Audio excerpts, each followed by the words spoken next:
I'm going to give you 10 rules for profitable self-discipline. These are rules of my own making. They're very homely, some of them, but they'll be very helpful. And number one is keep cool when other people get hot.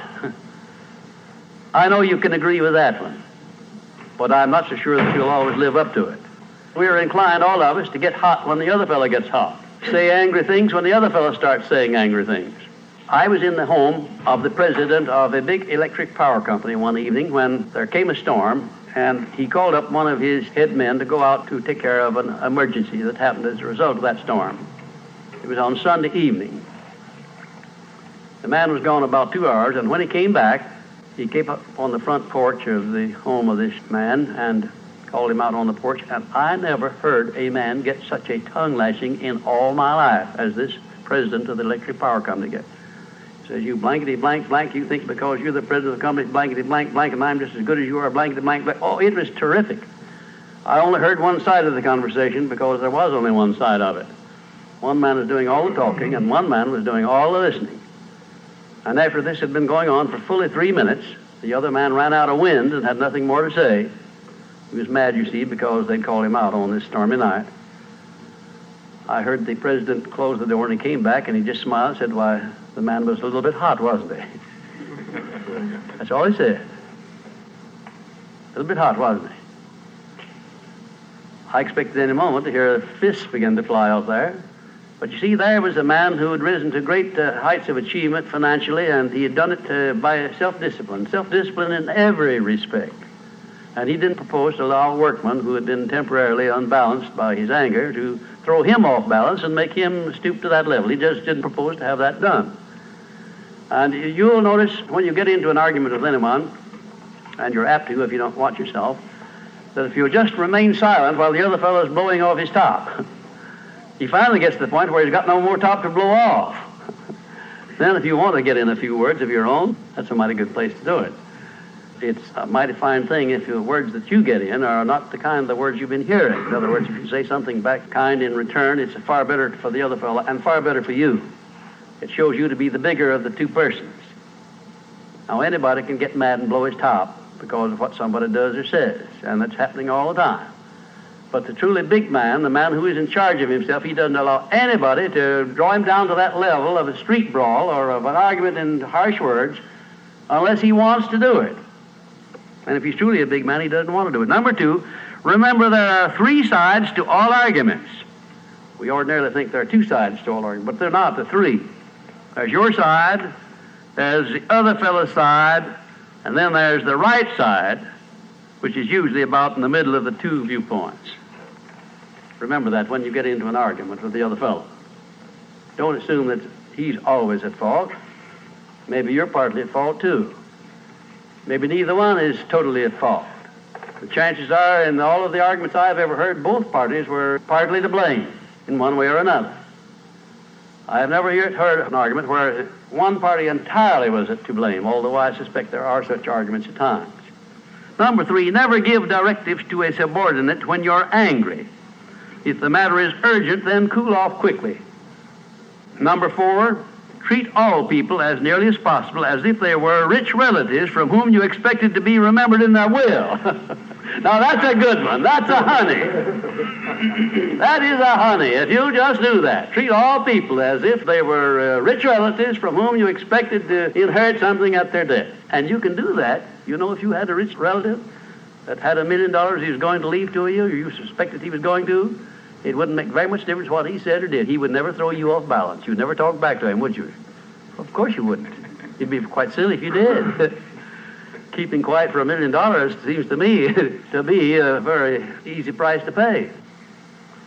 Number 5, look for the seed of an equivalent benefit in every unpleasant circumstance with which you meet, no matter what the unpleasant circumstance is. Make it a point to discipline yourself so that you look for that seed of an equivalent benefit, and you start looking in connection with the circumstance. Don't wait a week or two till you've all worked yourself up about it. Start right in where you stand. It'll lessen the blow. It'll lessen the hurt of the wound, whatever it happens to be, if you start looking for that seed of an equivalent benefit. And number 6, learn the almost forgotten art of asking questions and then listening to the answers instead of getting the other fellow told off. It gives you an awful lot of satisfaction when you're angry to get the other fellow told, doesn't it? And the temptation is very great to do that. I know, because I've been there many times. Don't do it. Be bigger than that.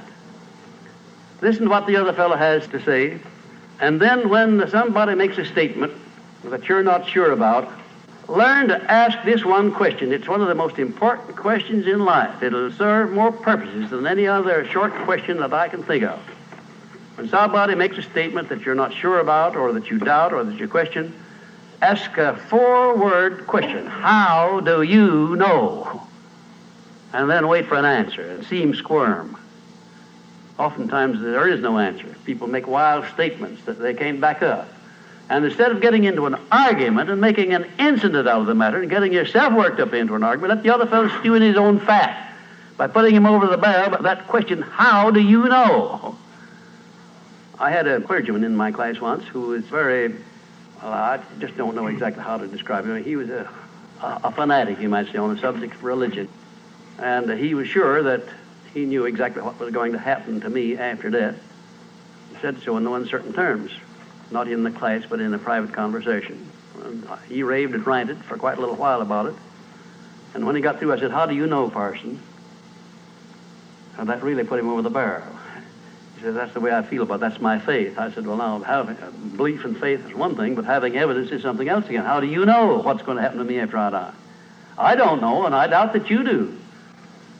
How do you know? Well, he never did give me a satisfactory answer. There are a lot of questions that come up in life in connection with which, if you'll ask that one thing, how do you know, you'll find that the other fellow will be off balance, and you don't need to make an incident out of what he says. You don't need to get mad at what he says. 7, never say or do anything which may influence another person without first asking yourself this question: will it benefit him or hurt him? And if it will hurt him, don't do it. Don't say anything or do anything that would hurt another person under any circumstances, no matter how much he may deserve it. Exercise self-discipline. Don't do that, because if you hurt another man, you're going to hurt yourself 10 times as much at least, because that hurt will come back on you. I don't care who you are nor what circumstances you're working under or living under. If you hurt another person, you will be hurt 10 times as much. And if the hurt doesn't come immediately, the rate of interest on that is compound interest on compound interest, and it'll be 100 times as great if you wait long enough. Because everything that you do to or for another person, you do to or for yourself. There is no escape from that. That's just as much a law as the law of gravitation, which everyone understands. You know that if you stepped over the top of this building, no matter what your mind was or what your belief happened to be, if you stepped over the top of this building and violated the law of gravitation, that you'd hit the ground and you'd die in a very few seconds. And this law, which brings you back that which you send out, is just as inevitable, just as inexorable as the law of gravitation or any other of nature's laws. Number 8, learn the difference between friendly analysis and unfriendly criticism. Then decide which you wish to live by in your relations with others. Now, friendly analysis is one thing and is welcomed by most sensible people. I don't object to friendly analysis of anything that I do, even though it's very unfavorable. If it's friendly analysis, I like it, because I can improve by it. But if it's unfriendly criticism, very obviously unfriendly criticism, and not analysis, well, then I resent it. I wouldn't be human if I didn't. How can I tell whether it's friendly analysis or unfriendly criticism? How would you go about telling? There are a lot of ways you can tell. You can tell by your relationship to the person who's making it, whether it's friendly or unfriendly to begin with. If it's an enemy, obviously I discount it right off the bat, because you almost know it's going to be unfriendly criticism. I can tell also by the tone of voice in which he does it, by the manner in which he does it. Because a man who engages in unfriendly criticism generally uses a few epithets along with it that clearly indicates that he's biased. If you have self-discipline, you're not going to be influenced by that kind of a person. And number 9, remember that a good leader in any calling is one who can take orders as cheerfully as he gives them. And number 10, last but not least, remember that tolerance in human relations is just as important as tolerance in the operation of mechanics.